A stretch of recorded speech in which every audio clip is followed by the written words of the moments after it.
Hello and welcome. So, today, let's talk about what could be killing Games Workshop. Now, the most obvious argument to this one is it's this person or this particular political ideologue or the other side. Well, it doesn't matter. One's going to argue with the other anyway. It's always the same. I don't think it is. I really don't. I think what it is a little bit more insidious. When it comes to the law, I think they've kind of, I don't know how to say it, whitewashed it all. Now, what I mean by that is each army is becoming very, very boring. They try to add nuance. There's no good guys in 40k. Well, without knowing how to do that. They don't know how to do a good character whose morals are always for the better, doing what can be considered amoral things, or things that are neutral. I don't think a lot of the writers have that capability. So rather than going, yes, we have good guys that do questionable things, we've just got bad guys. Now, it's a weird position to be in, especially when they write pretty much all Space Marine books as everyone's a Space Marine. It doesn't matter if you're Chaos or Loyal, doesn't matter what chapter, Warband, doesn't matter, a Space Marine's a Space Marine, and it's kind of completely whitewashed and making everything kind of blasé. However, that's just the law side, and I've already discussed this before. And however, like I was saying, I think the biggest issue to date, it's not even the pricing or, the FOMO. They're problems, don't get me wrong, they're massive problems. The problem is the people they are catering to, the audience they wish to cater to. Now, no, I'm not talking politics here, because again, I guarantee both sides of the aisle there will argue it's the other side, okay? Doesn't matter which side I want, you will argue it's the other side. It's not that, okay? And yeah, ready ruined, blah, whatever, okay? Anyway, they are catering to the two types of people. The quote-unquote collectors, right, I'll get to them in a second because I'll cover them first, and the tournament/meta chasers. Right, let's start with the collectors. Now, I know what people think, because what you might be thinking, because when I was trying to work out how to put this, I was kind of saying, hang on, I'm a collector too. I have several fully painted armies for several different games. I have a massive conquest army of the Spires. I have a warband for the Old Dominion and a warband for 100 Kingdoms. I have every warrior nation, so yeah, I would say I'm a collector. However, this is not what I mean. These are the people who buy the limited edition books, the limited edition boxes, which is always kind of strange to me. A limited edition model box, it kind of ruins its value when you take it out of the box and you build it. So, anyway, it's those people. It's those who will spend lots of money to put it away, keep it away, and never read it, never use it, never do anything with it, and that's it. And this is why we get things like these battle boxes when they come out, and these limited edition books. These are a problem, because these are great ways of getting an income in quickly and within a short amount of time. However, a lot of these battle boxes are wanted to be bought by people who actually want to use the armies. Now, and they do tend to be somewhat discounted. They are lower in price than if you bought everything individual. I mean, fair enough, but they are still kind of a high price at £145, which is weird considering what they're doing with Horus Heresy and Kill Team Management. Anyway, but that's the sort of people they are wanting to cater to at the moment, which is why when you see a big release, you see a brand new army completely refreshed. The problem with this is, later down the line, Games Workshop are going to lose things they can build for that army. But, anything really new, it would take a long, long time. Especially if an army is as diverse as the Eldar. Now, the Eldar are one of the most diverse armies. It's why I love them so much. I've been playing them for 30 years. And, yeah. So that means now, because we've got pretty much all the Aspect Warriors now in plastic, if not all of them. Let's think, Permanent Banshees. Yeah, all of them. What is there left to release? We've got new Shining Spears, we've got new jet bikes not that long ago. Probably just the Vipers, the Wraith Lords, and the Warwalkers will be the next lot. And yeah, they would be the next lot because that's all that's left. Harlequins are pretty new. Oh, great. and that's it. So that's a problem.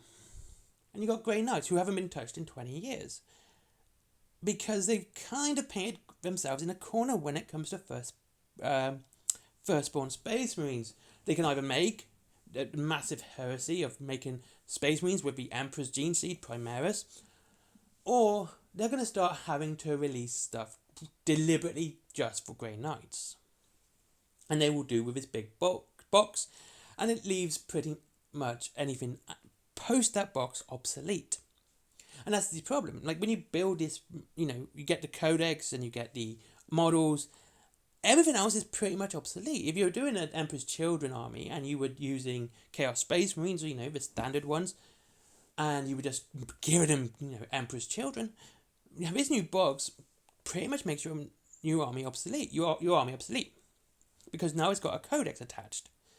Anyway. And these collectors are the ones games work. Because again, it's a quick revenue service. The other problem is they cater to the meta/tournament people. Now, nothing wrong with tournaments, okay? If you go down that route, you want to play tournaments, bully for you, have fun, knock yourself out. That's not wargaming to me. That's just trying to do something for fun professionally. And trust me, it never works out. Unless you the amount of stress you must put yourself under just to do that. You got to get more painted and built, and then all of a sudden you have to get the new army, which is, even better than the army you're using, and you're going to be fighting the same army and everyone else who meta chases, and everyone else who does the same, and it's going to be this complete slog of just doing the same over and over again, and buying a new army every time a new codex drops, because that army is now the best army. Except when a Custodian's codex dropped, apparently making the best army the worst army is an idea. But, however, it also means Games Workshop doesn't have to produce that much. They only have to produce what's popular and big at the moment, which means you'll see a lot of stuff going out of stock. And it remains out of stock because it's not popular with those. Not the average person who, wants to play with their friends, have a beer, have a laugh, etc. And, have a nice looking diverse army and having loads of cool different minis and all of that. No. See, it sort of bottlenecks everyone into this position where you can't really buy what you want for your army because Games Workshop's pandering to what's the big thing at the moment, the strong unit, the strong army. That's what they're going to put their resources into because that's what's selling. And unfortunately, when they're not selling anything else, people are either going to not buy anything or continue the cycle of GW making the same thing because that's what they're going to buy because there's no other choice. And limiting the choice of your customers tend to push people away. And it's not a bad thing in my opinion. Like changing your war game or changing, your game console, whatever, your type of game, whatever, isn't a bad thing. It breeds competition within the environment. It within the marketplace, and people have started playing Kings of War. They've started playing Armoured Clash. Epic for Horus Heresy has not had the best reception, yet Armoured Clash has had an absolutely great reception, and people who play it love it. I know more people who play Armoured Clash than I do play Epic, because Armoured Clash is such a better game, and because Epic wasn't releasing the models and still aren't. They've got so few things out for this scale. Warcradle have just pretty much announced all the armies out. They've got so many different models for each army, different ways of getting into the game, and they're showing how to compete in the 10mm scale.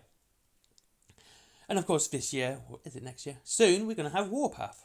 The strongest competition it's going to have is Armoured Clash. I don't think anyone has actually considered Epic because it's not the game that people are playing at that scale. Same with Naval Warfare at the moment. If you want to play a decent Naval Warfare game, you're going to go to Warcradle for Dystopian Wars, or hopefully we're going to do some new stuff soon, which I think is on the horizon, Armada for Mantic. Competition's good. It breeds better products. So that's what I think is the problem and what could be harming Games Workshop right now. It's not the fans on social media, okay? Doesn't matter what political ideology you stick to.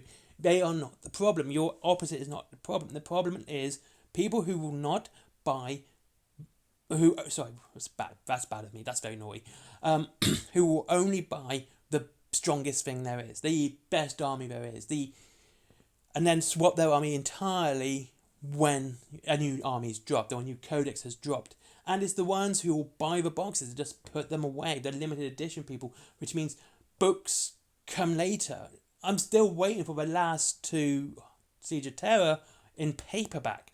I've got all of them up to the end of Death Part 1. I'm waiting for Part 2 and Part 3. They're probably out now, but I haven't really checked, to be honest with you. I've just lost interest.